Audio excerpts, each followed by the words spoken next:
ये मांग कर रहे हैं क्या राघोपुर में आप जीतते जीतते जिस तरीके से पीछे हो गए, आपको लग रहा है कि जनता ने इस बार आपको नहीं विश्वास किया या आपके गठबंधन पर विश्वास नहीं किया?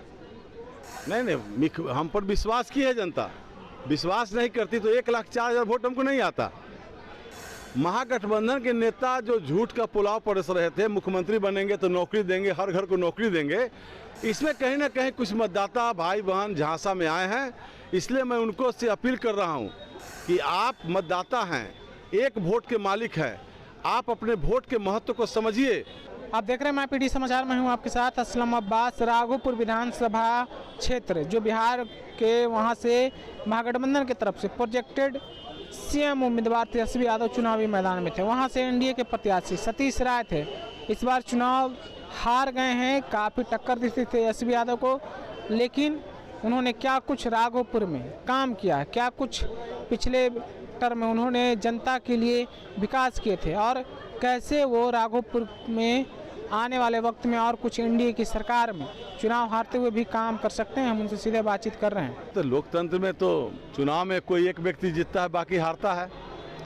तो मैंने अपने कार्यकर्ताओं के साथ, पार्टी नेतृत्व के साथ बहुत मजबूती के साथ चुनाव लड़ा। वहाँ गरीब गुरबा का आशीर्वाद मिला, मतदाताओं का आशीर्वाद मिला। उसके बाद मेरी हार हुई है, मैं हार को स्वीकार करता हूँ।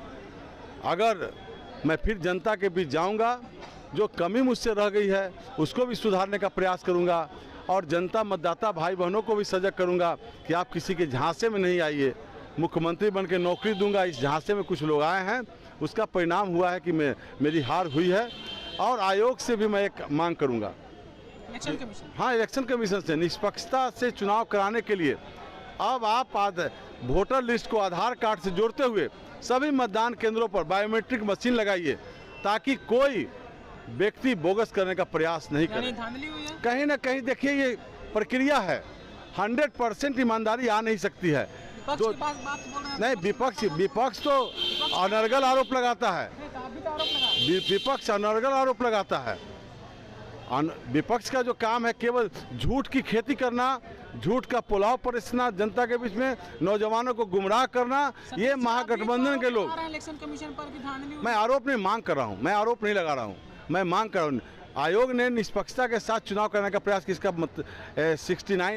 68% मतदान हुआ पूरे बिहार में। अगर धांधली होता तो इतना नहीं होता। ये आयोग निष्पक्ष होकर के जो SIR किया, उसमें भी जो मृत मतदाता थे उनको छांटा गया, जो डबलिंग थे उनको भी छांटा गया, और उसके बाद कहीं हिंसा नहीं हुआ। राघोपुर में क्या धांधली हुई या नहीं? नहीं, धांधली, देखिए, धांधली का सवाल वहाँ नहीं है, लेकिन कहीं ना कहीं बोले ना 2-4-5% जो लोग दिग्भ्रमित हो जाते हैं, चाहे मतदान केंद्रों पर जहाँ उनका वर्चस्व है वहाँ पर उन्होंने वोट चोरी की है।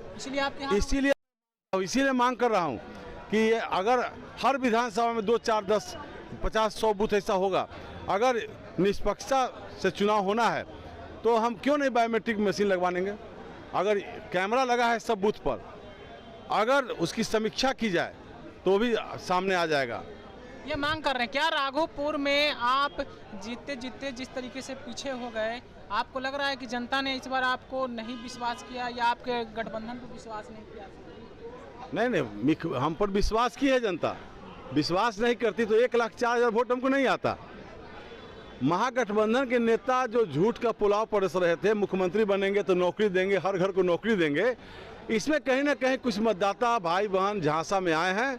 इसलिए मैं उनको से अपील कर रहा हूं कि आप मतदाता हैं, एक वोट के मालिक हैं, आप अपने वोट के महत्व को समझिए और जाति पाति से ऊपर उठ करके विकास के नाम पर वोट देना चाहिए। सरकार के नाम पर, जो सरकार आपको अमन चैन दिया है, जो सुविधा से लैस किया है सरकार आपको।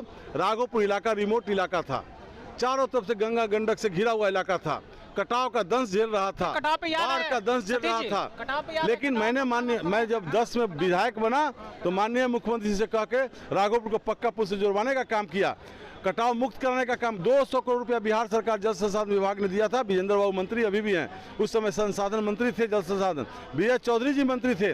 उन्होंने राघोपुर के कटाव को देखा, हमारी मांग को पूरा करते हुए लगभग 200 करोड़ का बोल्डर पिचिंग कराया, जिससे राघोपुर आज 80% कटाव मुक्त है। जो बचा हुआ इलाका है उसको भी मैं कटाव मुक्त कराने के लिए सरकार से मांग करूंगा। राघोपुर में सड़कें नहीं थी, बिजली नहीं थी, घर घर बिजली गई। ये सारा विकास होने के बावजूद कहीं कुछ मतदाता गुमराह हुए हैं, तो मैं उनसे हाथ जोड़ के अपील करता हूं कि आने वाले समय में आप गुमराह नहीं होइए, आप किसी के झांसे में नहीं आइए, आप निष्पक्षता के साथ विकास के साथ खड़ा रहिए। आप चुनाव तो हार गए हैं, लेकिन आने वाला वक्त के लिए आपकी सरकार आपके पास है। पिछले बार भी आपने काम किया, इस बार क्या कुछ नीतीश कुमार के राज में सुशासन की बात हो रही है एनडीए की सरकार में, राघोपुर को आप क्या करेंगे? तेज प्रताप खुद गए थे बाढ़ में, राहत बांट रहे थे, आपको क्या लगता है इस सरकार में कुछ आप कर सकते हैं? देखिए, सरकार ही वहाँ की है, एनडीए की सरकार। राघोपुर में जो भी काम किया है एनडीए सरकार ने किया है, और मेरे विधायक सिर्फ रहते हुए काम हुआ है। मैं जब विधायक 10 पे बना तो जितना विधानसभा में क्वेश्चन हुआ, जितना मैंने मांग किया माननीय मंत्री लोग से, मुख्यमंत्री से, सारा काम हुआ है। उसके बाद काम बाधित है। इस बार हमारी सरकार बहुमत की सरकार बनी है, एनडीए की सरकार। मैं एक कार्यकर्ता के भांति, एक सेवक के भांति राघोपुर में जो बचा हुआ काम है उसको पूरा कराने के लिए माननीय मंत्री से मांग करूंगा, मुख्यमंत्री से मांग करूंगा। बिल्कुल। तो अभी आप सतीश राय को सुन रहे थे, जिस तरीके से वो बोल रहे हैं कि हम चुनाव तो हार गए हैं, लेकिन जो है बहुत सारे काम राघोपुर में थे, हम वो करेंगे और आगे भी काम करेंगे राघोपुर में। साथ ही साथ उन्होंने कहा कि चुनाव आयोग जिस तरीके से काम के बायोमेट्रिक लगाने की मांग किया है, यानी कि वो कह रहे हैं कि चुनाव आयोग और भी इसमें विकास के साथ साथ डेवलपमेंट कर सकती है, चुनावी प्रक्रिया को सरल बना सकती है, ऐसा सतीश राय की मांग है। राघोपुर से चुनावी मैदान में थे, तेजस्वी यादव को कड़ी टक्कर दी थी और आखिर में इन्होंने उनसे 13 से 14 हज़ार वोट से पीछे रह गए थे। हालांकि विकास को लेकर तमाम वादे राघोपुर में वो कर रहे थे। आप अपनी राय क्या रखते हैं कमेंट में ज़रूर बताइए। आपका बहुत बहुत शुक्रिया।